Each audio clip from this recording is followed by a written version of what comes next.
آج کا ہمارا واقعہ حضرت خضر علیہ السلام اور سلطان محمود غزنوی کی ملاقات ہے۔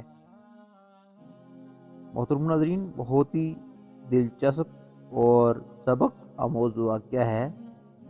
ویڈیو کو اینڈ تک ضرور دیکھیں اور چینل کو ضرور سبسکرائب کیجیے گا۔ محترم ناظرین، سلطان محمود غزنوی حضرت خضر علیہ السلام سے ملاقات کرنے کے لیے بہت ہی بےتاب رہتے تھے۔ ایک دن سلطان محمود غزنوی اپنے دربار میں بیٹھے ہوئے تھے۔ وہاں بے شمار لوگوں کا ہجوم تھا۔ ان لوگوں میں سلطان محمود غزنوی کے وزیر، مشیر اور اس علاقے کے بڑے بڑے سردار وہاں موجود تھے۔ سلطان محمود غزنوی نے سب لوگوں کو اپنی طرف متوجہ کر کے کہا کہ اس مجمع میں کوئی ایسا اللہ کا بندہ ہے جو میری ملاقات اللہ تعالیٰ کے پیغمبر حضرت خضر علیہ السلام سے کروا دے۔ سارے مجمع میں چند لمحے کے لیے خاموشی چھا گئی۔ تھوڑی دیر کے بعد مجمع کے پیچھے بیٹھا ہوا ایک آدمی کھڑا ہو کر کہنے لگا، آقا، میں آپ کی ملاقات حضرت خضر علیہ السلام سے کروا سکتا ہوں؟ وہ آدمی حالت سے غریب دکھائی دے رہا تھا۔ سلطان محمود غزنوی نے اس آدمی کو اپنے پاس بلا کر پوچھا کہ تم کیسے مجھ کو حضرت خضر علیہ السلام سے ملا سکتے ہو؟ وہ آدمی بولا، آقا، اس کام کے لیے مجھے بہت ہی محنت کرنی پڑے گی۔ مجھ کو سمندر اور دریاؤں پر جا کر کئی مہینوں تک چیلا کاٹنے پڑیں گے۔ اس آدمی کی بات سن کر سلطان محمود غزنوی نے حکم دیا کہ میری طرف سے تم کو اجازت ہے۔ اس بندے نے عرض کی، آقا، میں ایک غریب شخص ہوں، میری کچھ شرائط ہیں۔ سلطان محمود غزنوی نے دریافت کیا، تمہاری کون سی شرائط ہیں؟ اس بوڑھے شخص نے کہا، آقا، میں بہت ہی غریب اور کمزور ہوں۔ میں یہ چاہتا ہوں کہ میں 6 ماہ تک چیلا کاٹنے کے لیے سمندر کے کنارے جانے سے پہلے اپنے گھر والوں کے لیے کچھ کھانے پینے کا سامان ان کو دے جاؤں۔ میری یہ شرط ہے کہ میں جب تک سمندر کے کنارے چیلا کاٹنے کے لیے بیٹھوں تو میرے گھر والوں کو کھانے پینے کا سامان حکومت کے خزانے سے ادا کیا جائے۔ سلطان محمود غزنوی نے بوڑھے کی شرط کو قبول کرتے ہوئے حکم دیا کہ اس بوڑھے کے گھر میں کھانے پینے کا سامان پہنچا دیا جائے۔ آقا کے حکم کے مطابق اس بوڑھے کے گھر میں کھانے پینے کے لیے سامان پہنچا دیا گیا۔ اس کے بعد اس بوڑھے نے کچھ ضروریات کا سامان لیا اور سمندر کے کنارے چیلا کاٹنے کے لیے چلا گیا۔ اس بوڑھے کے جانے کے بعد بھی سلطان محمود غزنوی اس بوڑھے کے گھر والوں کے لیے کھانا پہنچانے کا کام سر انجام دیتے رہے۔ اس طرح سے گھر والوں کی اچھی گزر بسر ہو رہی تھی۔ جب بوڑھے کو چیلا کاٹتے ہوئے 6 ماہ ہو گئے تو سلطان نے بوڑھے کو بلا کر پوچھا، تم نے مجھ سے جو وعدہ کیا تھا اس کا کیا بنا ہے؟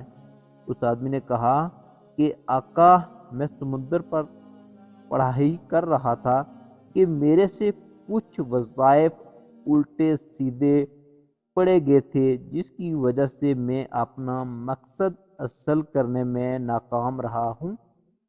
میری آپ سے درخواست ہے کہ مجھے 6 مہینے کا وقت مزید دیا جائے۔ بوڑھے کی بات سن کر سلطان نے حکم دیا کہ میں آپ کو 6 مہینے کا وقت اور دینے کو تیار ہوں۔ اس بار میرے سے کوئی بہانہ نہ لگانا۔ بوڑھے نے کہا، آقا میں دن رات محنت کروں گا، مجھے پوری امید ہے کہ اس بار میں کامیاب ہو جاؤں گا۔ اس کے بعد بوڑھا شخص سمندر پار پڑھائی کرنے چیلا کاٹنے کے لیے پھر چلا گیا۔ جب 6 مہینے پورے ہوئے تو سلطان نے اس بوڑھے کو پیش کرنے کا حکم دیا۔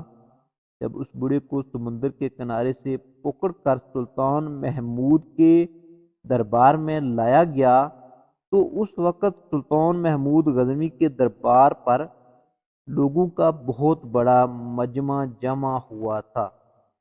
ان لوگوں میں سے پیچھے ایک نورانی چہرے والا ایک بزرگ بھی موجود تھا۔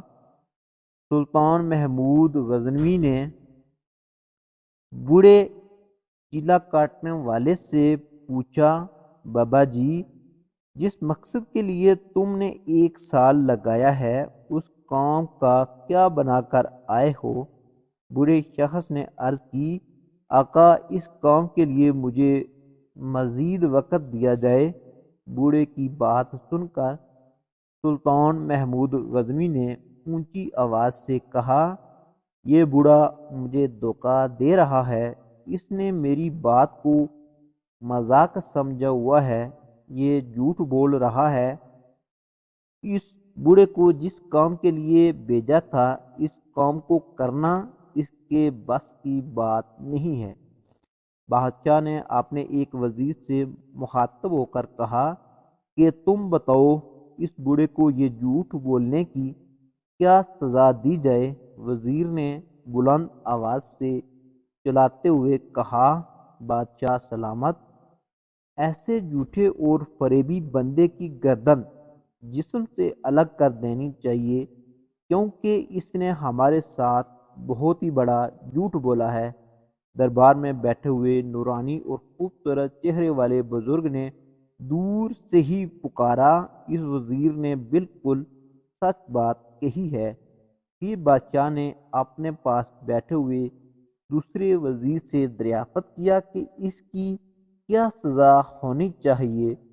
دوسرے وزیر نے جواب دیا، بادشاہ سلامت، اس غریب اور جھوٹے بوڑھے نے ہم سب کو دھوکہ میں رکھا ہے، میرے خیال سے اس کو بھوکے کتوں کے آگے پھینک دینا ہی بہتر ہے تاکہ کتے اس بوڑھے کے جسم کو نوچ نوچ کر کھا جائیں۔ مجمع میں بیٹھے ہوئے نورانی اور حسین و جمیل چہرے والے بزرگ نے اس بار بھی وہی الفاظ پکارے کہ یہ وزیر سچ کہہ رہا ہے۔ سلطان محمود غزنوی اس نورانی چہرے والے بزرگ کی بات سن کر اس کی طرف دیکھ رہے تھے اور دل ہی دل میں یہ سوچ رہے تھے کہ بزرگ کون ہے۔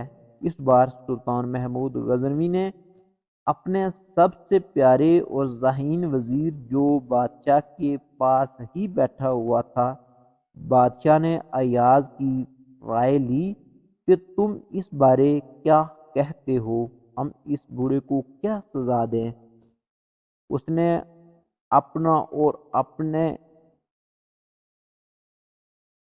اپنا اور ہمارے بہت ہی قیمتی وقت ضائع کرتے ہوئے ہم کو دھوکے اور فریب میں رکھا ہے۔ ایاز نے سلطان محمود غزنوی کو بڑے تحمل اور احترام سے عرض کیا، آقا 1 سال اس بوڑھے کے بچے سرکار کے غلے سے کھاتے رہے، ان بچوں کے کھانے سے آپ کے غلے میں کوئی کمی نہیں آئی، بلکہ یہ بچے جب کھانا کھاتے ہوں گے آقا ان کی زبان سے آپ کے لیے دعائیں ہی نکلتی ہوں گی۔ بات رہی اس بوڑھے کی، اس نے جو بھی جھوٹ بولا ہے اس کے جھوٹ بولنے سے آپ کی شان میں کوئی فرق نہیں پڑا۔ آقا میرا تو یہی مشورہ ہے کہ اس بوڑھے کو خدا کے لیے معاف کیا جائے۔ اگر ہم اس بوڑھے آدمی کو قتل کرتے ہیں تو اس کے مرنے کے ساتھ ساتھ اس کے گھر والے بھی بھوک اور غم سے مر جائیں گے۔ مجمع میں بیٹھے ہوئے نورانی چہرے والے بابا جی نے فرمایا، ایاز وزیر درست فرما رہا ہے۔ سلطان محمود غزنوی نے نورانی چہرے والے بزرگ سے مخاطب ہو کر کہا، بزرگ جی، میں نے 3 وزیروں سے اس بوڑھے کی سزا کے بارے میں ان کی رائے لی ہے۔ آپ نے ہر بار ایک ہی جواب دیا ہے کہ اس نے درست کہا ہے، اس میں کیا حکمت ہے؟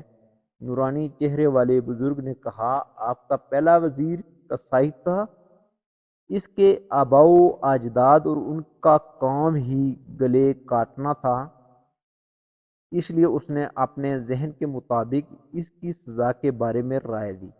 پھر آپ نے دوسرے وزیر کی رائے پوچھنا چاہا۔ دوسرے وزیر کا باپ بادشاہوں کے کتے نہایا کرتا تھا، جس کی وجہ سے اس نے کہا اس بوڑھے کو کتوں کے آگے ڈال دیا جائے، کیونکہ ان کے ذہن میں بوڑھے کی سزا کے لیے کتے کے آگے ڈالنے سے بڑھ کر کوئی سزا ہی نہیں تھی۔ جس حکومت میں بادشاہوں کے وزیر کے مشورے ہی ایسے ہوں، وہاں عوام نے بھوک سے ہی مرنا ہے۔ جبکہ آپ کا تیسرا وزیر ایاز سید زادہ ہے۔ سید زادوں کی بڑی شان و شوکت ہوتی ہے۔ اللہ تعالیٰ نے سید زادوں کو بڑا صبر اور حوصلہ عطا کیا ہوتا ہے۔ سید اپنا سارا کا سارا خاندان بھی شہید کروا کر بدلہ لینے کے بارے میں کبھی نہیں سوچتا۔ بزرگ کی بات سن کر بادشاہ اپنی کرسی سے سید کے احترام میں کھڑے ہو گئے۔ بادشاہ نے اپنے پیارے اور ذہین وزیر ایاز سے بڑے ادب و احترام سے پوچھا کہ ایاز، آپ نے مجھے کبھی اس بارے نہیں بتایا کہ میں سید ہوں۔ بادشاہ کے پیارے دوست ایاز نے کہا کہ بادشاہ سلامت، آج تک کوئی بندہ میرا راز ظاہر نہیں کر سکا۔ میں بھی آپ کو ایک راز کے بارے میں بتانے والا ہوں۔ آپ جس نورانی چہرے والے شخص سے باتیں کر رہے ہیں، یہ کوئی عام انسان نہیں بلکہ یہی خدا کے پیغمبر حضرت خضر علیہ السلام ہیں۔ اس طرح سلطان محمود غزنوی کی ملاقات حضرت خضر علیہ السلام سے ہوئی۔